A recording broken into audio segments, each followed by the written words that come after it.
Adam Curran joins me. He is knee-deep in the fight against ESG scores. Good morning, Adam.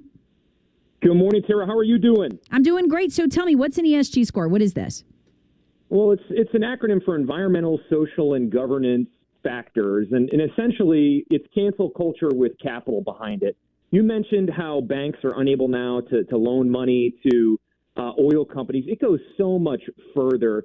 It came to light with what's called the Business Roundtable Stakeholder Capital Pledge back in 2019. A bunch of CEOs got together and basically said, hey, our fiduciary duty is not just to the owners of this business, it's to the stakeholders. Those stakeholders include the employees, the customers, the suppliers, the community. And at face value, that sounds awfully virtuous, and that seems like a noble pursuit.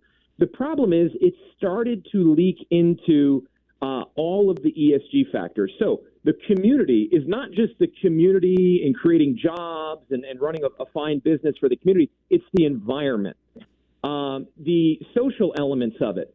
So now you now need to populate your workforce based on how much melanin people have in their skin rather than purely by their merit and how smart they are. So it just turned into this slippery slope, and there's a bunch of different indices that now assign people scores that make absolutely no sense, to the point where Coca-Cola has a higher ESG score. This is a company that creates a brown, sugary, cancer-causing drink with packaging that litters our earth. Coca-Cola has a higher ESG score than Tesla, a company that's trying to create a vehicle with a zero carbon footprint. That's ridiculous. Stupid games to win stupid prizes. Yep. So tell us what you're doing about that and what other people can do. Well, just like you said earlier in your show, we're fighting back. We're fighting back. I heard countless times at my planning table people say to me, I believe the American dream is alive and well. I believe the stock market is a great place for me to grow my wealth, but I will be darned if I invest my money in these companies, because did you hear what they just said in the media? Did you hear the social activists, the political activist statements that they did on their social media posts? These companies don't like me. They're no friend of mine. They hate me. So I am not going to invest my money and thereby support businesses that don't believe in my thought process, that are trouncing on my beliefs. So we created an ETF. It's basically a fund where we boycott and we eliminate companies that are participating in what we believe to be social or political activism. So if a company came out and called Georgia's election reform Jim Crow 2.0 and say they stand for democracy, and then we see the early voter turnouts, record minority turnouts, record voter numbers proven to be completely false, and all those statements about we standing for democracy were essentially just political activism, we're going to boycott all those companies. If companies came out and felt the need to virtue signal surrounding Florida's parental rights and education because Abigail Disney, the great niece of Walt Disney, feels like she has a better feel on how your kids should be taught sexuality, we're going to boycott those companies.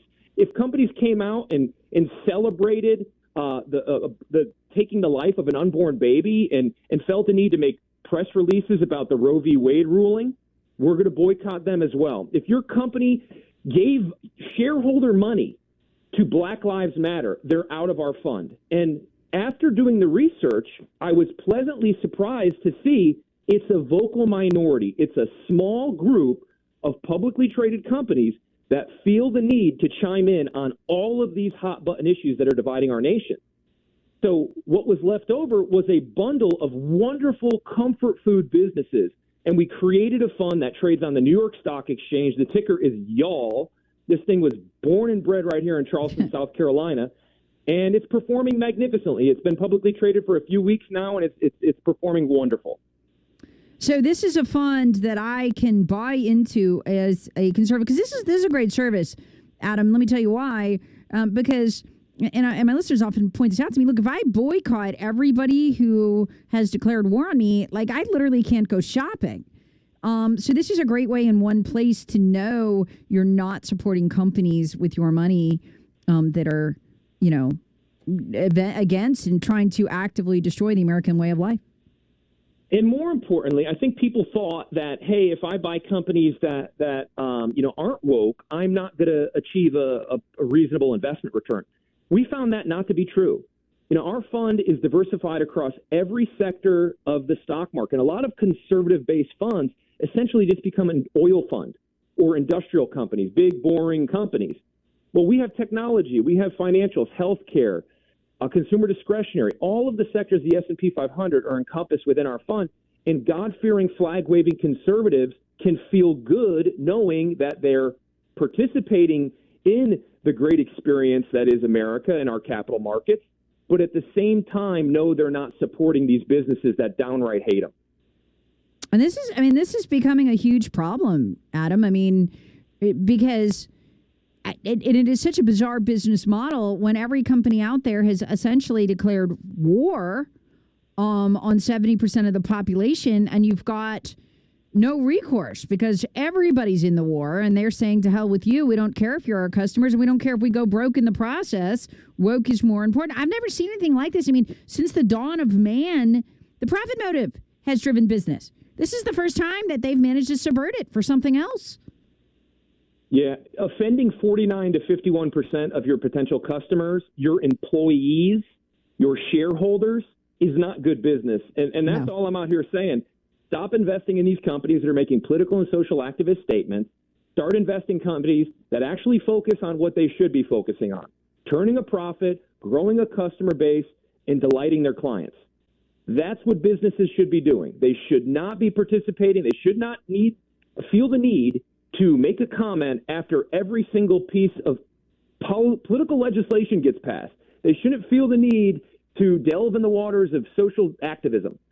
So it makes perfect sense. Of course, the media has greeted our fund prototypically as the media would. They're calling it unenlightened and all those dumb backwoods conservatives. And it's funny because money is pouring into it, and conservatives are now voting not only at the ballots come November. They're not only voting when they go to the grocery store and they decide not to buy a certain brand of soda. They now have an option to vote with their investments. They can vote with their investments. And Tara, I believe our little fund and other funds like ours are truly fighting back because these companies are no dummies, these CEOs. When they see their share prices not getting supported with tremendous amounts of volume, they will stop acting up. I truly believe that. Or these CEOs are going to lose their job because board members are sitting back going, okay, let's try this experiment. Let's try this social activist experiment. And they've gotten away with it. They've gotten away with it for darn near a decade. And it's time to dig our heels in and say, enough. I'm not supporting you. I'm not investing in companies that are going to go out of their way to trounce on my beliefs as a God-fearing, flag-waving conservative. Amen to that. How can we find you online, Adam? How can we find your fund? Go to etfyall.com, etfyall.com. If you're a do-it-yourselfer, you work with a financial advisor, just tell them that you want to invest in YALL, YALL. But check out etfyall.com. I created a book. It's called Your Guide to Patriotic Investing. We give the thing away for free. So all you got to do is go to that website, and we'll give you copies of this patriotic guide to investing at etfyall.com. Love that. Love the name. Love that it's out of Charleston. Adam, thank you for joining us this morning on 106.3 WORD.